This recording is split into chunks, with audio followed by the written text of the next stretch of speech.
Hello दोस्तों, स्वागत है आपका इस बार कोचिंग सेंटर में। तो गाइस आज की वीडियो में हम पढ़ेंगे क्लास 11th की पॉलिटिकल साइंस, जिसका चैप्टर नंबर है 3rd और चैप्टर का नाम है चुनाव और प्रतिनिधित्व। ठीक है, तो इसका ये पार्ट 1 है, पार्ट 2 और पार्ट 3, पार्ट 3rd आपको बहुत जल्दी मिल जाएगा। तो इससे जो पहले वीडियोस अपलोड हुई हैं, यानी कि अध्याय 2, अध्याय 3, अध्याय 1, उसकी जो वीडियोस हैं वो प्लेलिस्ट में मिल जाएंगी। प्लेलिस्ट का लिंक जो है डिस्क्रिप्शन में लगा दिया गया है, तो आप इजीली प्लेलिस्ट पे विजिट कर अगर आपसे वीडियो मिस हो गई है पहली दूसरी, तो आप उसको वॉच कर सकते हैं। ठीक है, और ये सेशन रहेगा 2026 से 27 और बुक रहेगी आपकी फर्स्ट। गाइस ये मेरा फोन नंबर है 8178988103। आप इस नंबर पे कॉल कर सकते हैं अगर आपको पीडीएफ रिलेटेड या फिर कुछ अदर इश्यूज आ रहे हो तो। गाइस साथ ही साथ मैं बता दूं आपको, यहाँ पर पॉलिटी तो करवाई जा रही है, आपको geography, history, Hindi, English, physical education, ठीक है, और भी जो सब्जेक्ट्स हैं आपके वो सारे करवाए जाएंगे। जस्ट आपको पेशेंस रखना है, और अभी तक आपने चैनल को सब्सक्राइब नहीं करा है तो चैनल को सब्सक्राइब कर लीजिए, क्योंकि वो वीडियोस भी आएंगी तो आपको नोटिफिकेशन मिल जाएगा जल्दी। ठीक है, तो आइए स्टार्ट करते हैं आज की वीडियो। तो देखिए इसमें जो हम पढ़ेंगे महत्वपूर्ण जानकारी, यानी कि आप चाहे चैप्टर पढ़ लीजिए चाहे आप ये वाली पीडीएफ पढ़ लीजिए, दोनों बात बराबर होगी, क्योंकि इसमें मैंने वो सारी चीजें बताई हैं जो कहीं ना कहीं चैप्टर में पूछी गई हैं और जो मेन है। ठीक है, तो देखिए बता रखा है, पहला, लोकतांत्रिक व्यवस्था में जनता जिस विधि द्वारा अपने प्रतिनिधि को चुनती है उसे चुनाव कहा जाता है। ठीक है, तो देखो लोकतांत्रिक व्यवस्था में जिस विधि के द्वारा व्यक्ति, ठीक है, अपने प्रतिनिधि को चुनता है उसे क्या कहते हैं? उसे चुनाव कहते हैं। ठीक है, समझ में आ गया। पेपर में 1 मार्क्स का क्वेश्चन बहुत बार पूछा गया है, तो आप जितना अच्छे से पढ़ेंगे उतना अच्छे से समझेंगे। अगर आपको एक बार में वीडियो नहीं समझ में आ रही तो आप 2 से 3 बार देखिए, आपको कहीं ना कहीं समझ में आएगी और आपके पेपर में अच्छे मार्क्स आ पाएंगे।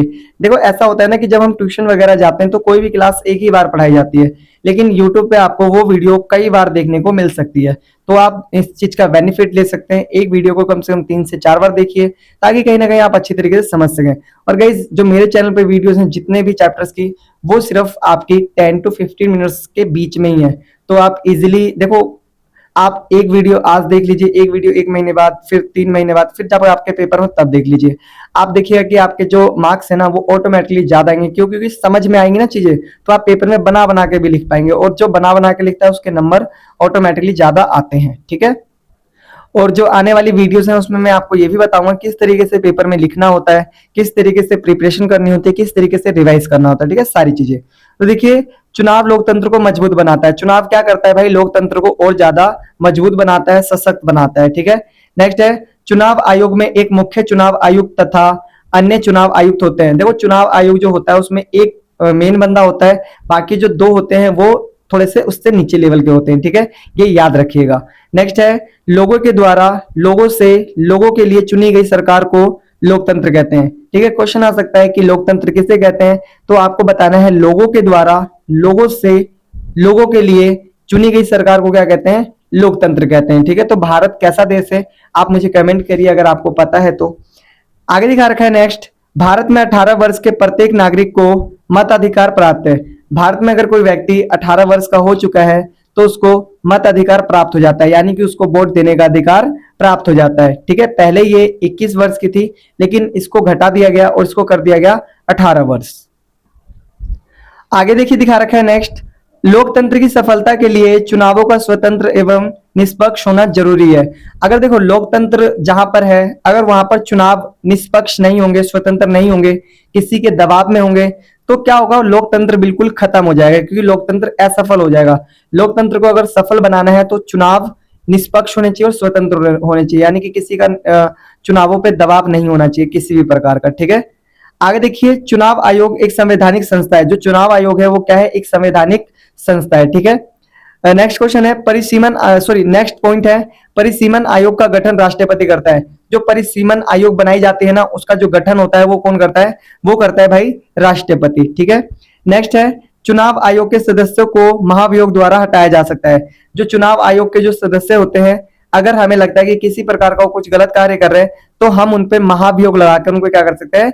हटा सकते हैं। ठीक है, नेक्स्ट बता रखा है, 61वें संवैधानिक संशोधन द्वारा मताधिकार की आयु 18 वर्ष की गई थी। मतलब जो 61 नंबर का जो संविधान संशोधन हुआ था उसके द्वारा जो पहले मत अधिकार की जो आयु थी वो 21 वर्ष थी, लेकिन उसको घटा के कितना कर दिया गया था, 18 वर्ष। ठीक है, नेक्स्ट है देश के प्रथम चुनाव आयुक्त सुकुमार सेन थे। जो देश के प्रथम चुनाव आयुक्त थे वो कौन थे, सुकुमार सेन।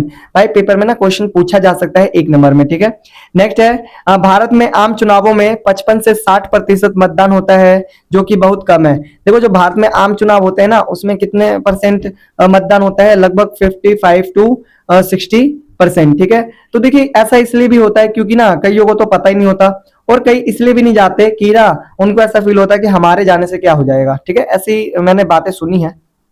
नेक्स्ट है चुनाव प्रक्रिया अनेक चरणों से गुजरती है, जिनका निर्धारण चुनाव आयोग करता है। जो चुनाव प्रक्रिया होती है वो कई स्टेप बाय स्टेप चरणों से गुजरती हैं, जिसका निर्धारण कौन करता है, चुनाव आयोग। ठीक है, नेक्स्ट है आपका भारत में राजनीतिक दलों को चुनाव प्रचार के लिए 14 दिन दिए जाते हैं। मतलब भारत में जो आपने देखा होगा जैसे आम आदमी पार्टी हो गई, बीजेपी पार्टी हो गई, कांग्रेस पार्टी हो गई, और भी अन्य पार्टियां हो गई जो आपके क्षेत्र में होंगी। ठीक है, तो वो क्या करते हैं, वो प्रचार प्रसार करते हैं। तो जो वो समय होता है ना वो कितने दिन का होता है, ओनली 14 डेज का। ठीक है, ये मेरा फोन नंबर है 8178988103। आप इस नंबर पे कॉल कर सकते हैं, व्हाट्सअप कर सकते हैं, मैसेज कर सकते हैं। अगर आपको किसी भी प्रकार की प्रॉब्लम आ रही हो तो, चाहे वो स्टडी रिलेटेड हो सकती है, चाहे वो पीडीएफ रिलेटेड हो सकती है। अब हम देखेंगे 1 मार्क्स के क्वेश्चन। तो देखिए यहां पर दिखा रखा है, एक मार्क्स के क्वेश्चन दिखा रखे हैं। ठीक है, पहला क्वेश्चन है भारत के मुख्य चुनाव आयोग की नियुक्ति कौन करता है। तो भाई कई बार क्वेश्चन आ रखा है कि भारत के जो मुख्य चुनाव आयोग की नियुक्ति कौन करता है, तो भाई राष्ट्रपति करता है। कौन करता है, राष्ट्रपति। ठीक है, नेक्स्ट है वोट का अधिकार किस प्रकार का अधिकार है। तो भाई वोट का अधिकार जो है वो एक तरीके से वैधानिक अधिकार है। कौन सा अधिकार है, वैधानिक अधिकार है। ठीक है, नेक्स्ट क्वेश्चन 3, भारत में स्वतंत्र और निष्पक्ष चुनाव कौन सुनिश्चित करता है। भारत में जो चुनाव होते हैं वो स्वतंत्र और निष्पक्ष कौन करता है इन चीजों को। ठीक है, तो भाई चुनाव आयोग करता है। कौन करता है, चुनाव आयोग। ये मेरा कॉन्टेक्ट नंबर है 8178988103। आप इस पे कॉल कर सकते हैं किसी भी प्रकार की क्वेरीज हो तो। ठीक है, चाहे वो पीडीएफ रिलेटेड हो सकती है, चाहे वो स्टडी रिलेटेड। नेक्स्ट है लोकसभा या राज्य विधानसभा चुनाव लड़ने के लिए न्यूनतम आयु क्या है। ठीक है, तो भाई जो लोकसभा या फिर विधानसभा का जो चुनाव है आप कब लड़ सकते हैं, जब आप 25 ईयर्स के हो जाएंगे, यानी कि 25 वर्ष के हो जाएंगे। ठीक है, नेक्स्ट है क्वेश्चन नंबर 5, लोकसभा में कितनी सीटें आरक्षित हैं। तो भाई लोकसभा में 131 सीटें आरक्षित है। कितनी, 131। ठीक है, आगे क्वेश्चन नंबर 6 है भारत में प्रत्यक्ष लोकतंत्र का उदाहरण है। मतलब भारत में प्रत्यक्ष लोकतंत्र का उदाहरण क्या है, तो भाई ग्राम सभा के जो चुनाव होते हैं ना वो बिल्कुल प्रत्यक्ष लोकतंत्र का क्या है, उदाहरण होता है। ठीक है, नेक्स्ट क्वेश्चन है मतदान की आयु 21 वर्ष से घटाकर 18 वर्ष कब की गई। तो भाई 1989 में। कब की गई थी, 1989 में। ठीक है, नेक्स्ट दिखा रखा है क्वेश्चन नंबर 8, निर्वाचन आयोग के कोई 2 कार्य बताइए। जो निर्वाचन आयोग है उसके कोई 2 कार्य आपको बताने हैं। तो देखिए पहला दिखा रखा है मतदाता सूची तैयार करना। पहला कार्य क्या है, मतदाता की सूची तैयार करना। दूसरा निष्पक्ष चुनाव व्यवस्था, मतलब कि उसको क्या करना, निष्पक्ष चुनाव करवाना। ठीक है, ये सारी चीजें उसके क्या होते हैं, कार्य होते हैं। तो 1 नंबर का आएगा तो 1 पॉइंट लिख दीजिएगा, 2 का आएगा तो दोनों। ठीक है, थोड़ा सा डिफाइन कर देंगे 2 में तो मार्क्स थोड़े से ज्यादा आ जाएंगे। नेक्स्ट क्वेश्चन है क्वेश्चन नंबर 9, देश के प्रथम चुनाव आयुक्त कौन थे। तो भाई देश के प्रथम चुनाव आयुक्त थे सुकुमार सेन। कौन थे, सुकुमार सेन। ठीक है, नेक्स्ट है आपका भारत में कितने वर्ष के नागरिक को मताधिकार प्राप्त है। तो भाई भारत में 18 वर्ष के नागरिक को मताधिकार प्राप्त है। ठीक है, बहुत इजी क्वेश्चंस है अगर आप पढ़ेंगे तो, अदरवाइज ये क्वेश्चन भी आपके लिए कठिन हो सकते हैं।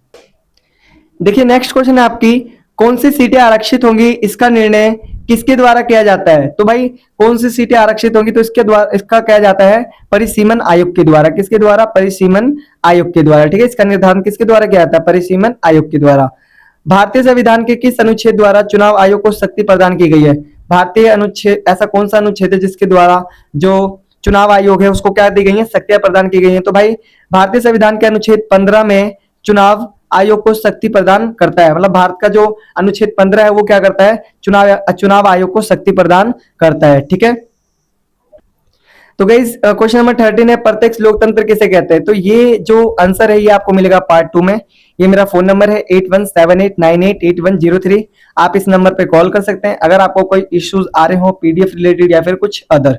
ठीक है, तो मिलते हैं फिर नेक्स्ट वीडियो में। अगर आपको वीडियो पसंद आई हो तो वीडियो को लाइक करें, शेयर करें, कमेंट करें, और अगर आप चैनल पर न्यू है तो चैनल को सब्सक्राइब कर लें। साथ ही साथ आप हमारी 60 डेज वाली स्पोकन इंग्लिश का बैच भी देखिए, ताकि कहीं ना कहीं आप अपनी इंग्लिश को भी इनहेंस कर सके। तो मिलते हैं फिर नेक्स्ट वीडियो में, तब तक के लिए टाटा बाय बाय, जय हिंद, जय भारत।